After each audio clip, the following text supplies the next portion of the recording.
Hey guys, Brett Bartholomew here from The Art of Coaching, and today we're going to do a breakdown of one of the most legendary coaches of all time. Now, we're going to break down specifically how he communicates and certain tactics that he uses. Right? This is what we do at Art of Coaching, helping people from a wide range of professions learn how to get their message across in a more effective way so they can get more out of the people that they serve. Now, this is not, nor are any future videos, criticisms or condemnations of anything, nor is it us saying we know better. These are just for educational use only, right? Just pointing to certain things, being able to help people understand that really a good coach, good leader, bad leader, whatever, like all these things are context dependent. So there'll even be some videos we do in the future where, we're kind of picking apart some things that if that person was here today, they'd say, hey, this is the reason we do this. But our only purpose is to drive awareness. So what I'm going to do is I'm going to share some clips, break them down, and give you some insight and drive some discussion about communication and what you see. All right, so let's get started here.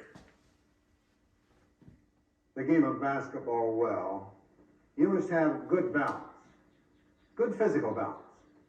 But there's no way that you can have good physical balance unless you keep emotional and mental balance.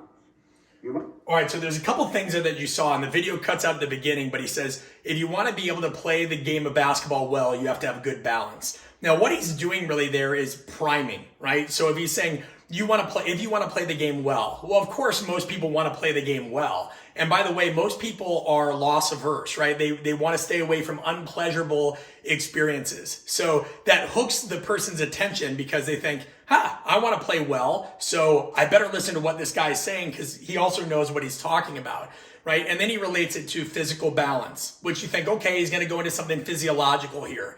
But you hear him say, but not just physical balance, emotional balance as well. Now that messaging suits Coach Wooden, who is known for developing the entire player, not just the athlete. Because remember, athletes are people first. And so that anchors kind of his value system with what he's about to teach you next. So continue to watch here. We'll break it down.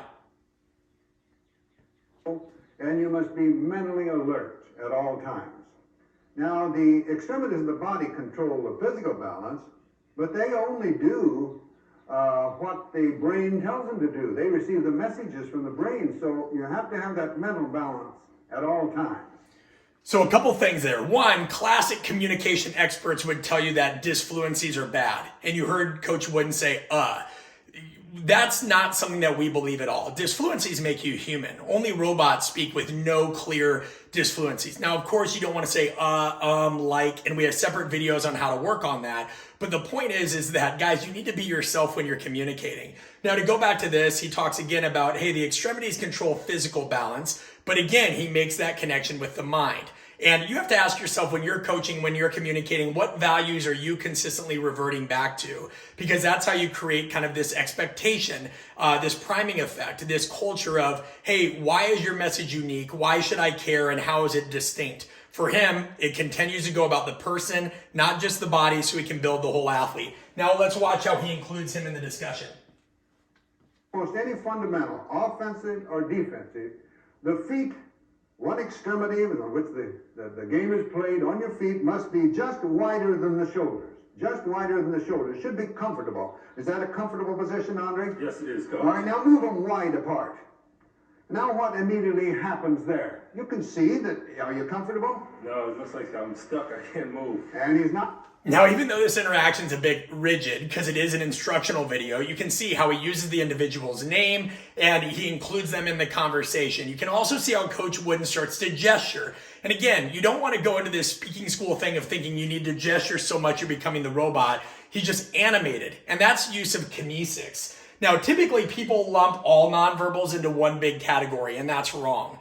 There is kinesics, which what you see him doing with his hands there, or let me try this again. There's kinesics with what you see him doing with his hands. And then there's also proxemics. Proxemics is about the spacing between two individuals, right? And there's times where obviously we want to be closer. There's times where we want to be a little bit further apart. But all these things are not the same. All nonverbals are not equal, right? And so pay attention to that, the different kinesics, the things that he does with his hands, with his legs, and then pay attention to how the spacing varies as well as we continue into this video.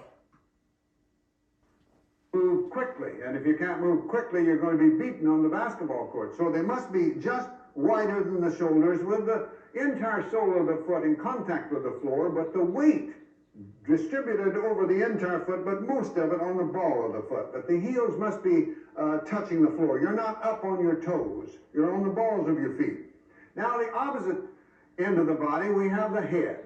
Now, the head is made up of bone on the outside and water on the inside, heavy substances, and it's at the... Now, there's a little bit of an oversimplification there. And there's some people that would say, hey, that's not your space. You should be talking physiology. Guys, it's an instructional video, and all he's trying to make is the point that, hey, your center of mass is contingent on a lot of different things. And he's going to give him some instructions on how to do that, right? So we know that the head is made of more than just water on the inside. And this is where you have to think, what's the goal with your communication? You need to know your audience. For an instructional video, it wouldn't behoove Coach Wooden to give some physiology lesson on what the head is really comprised of, or what the brain is comprised of, or the amount of neurons or synapses or anything like that. This is a video primarily aimed at kids. And this is why you have to be very careful even on social media. People will use certain terms and phrases and everybody loses it. And they never stop to think, who is the audience? Another thing that he does earlier is, again, he talks about this spacing, and he's like, if your spacing is incorrect of your feet, you're going to get beat. Notice how he once again anchors that with a worst case scenario, because he's got to keep the listener's attention. And what keeps attention?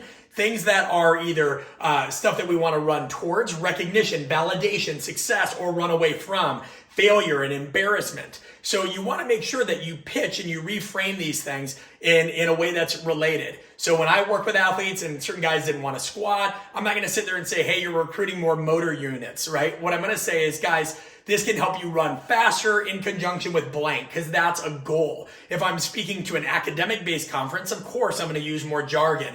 But there's too many people trying to impress too many other people just based out of insecurity, and they overcomplicate things because they don't know who their audience is, and they're also insecure, so they overperform. Let's continue to watch a little bit more here. If you drop your head, drop it a little bit, Andre. So you see more kinesics there as he drops his head. You have to lock to keep from falling. Therefore, the head must be directly above the midpoint between the 2 feet, and the head must be up.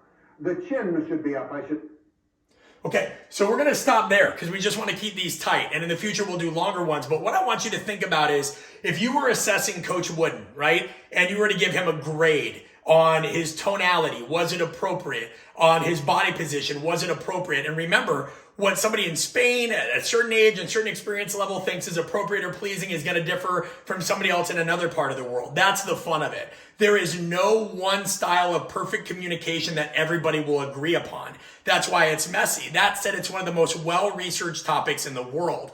And you need to drive conversation about what somebody thinks is great, what somebody thinks is good, what somebody thinks is unacceptable. Then here's the thing. This is one of the most legendary coaches of all time. And you see, they're not even perfect communicators. And who amongst us is? So don't think of this as a way to kind of belittle people or yourself. It's to draw other communication tactics to your awareness. The next time we do a video, we'll talk about questioning and persuasion and some more of the subtle nuances, and we'll get more and more detailed. But think about videoing yourself, and if you'd like, send us a video. You can send a video to info@artofcoaching.com. We're happy to analyze it, deconstruct it. We'll even do celebrity interviews, coaching interviews, and we're going to do a wide range of professions to bring some of this knowledge of what is good or effective communication in context to you more regularly.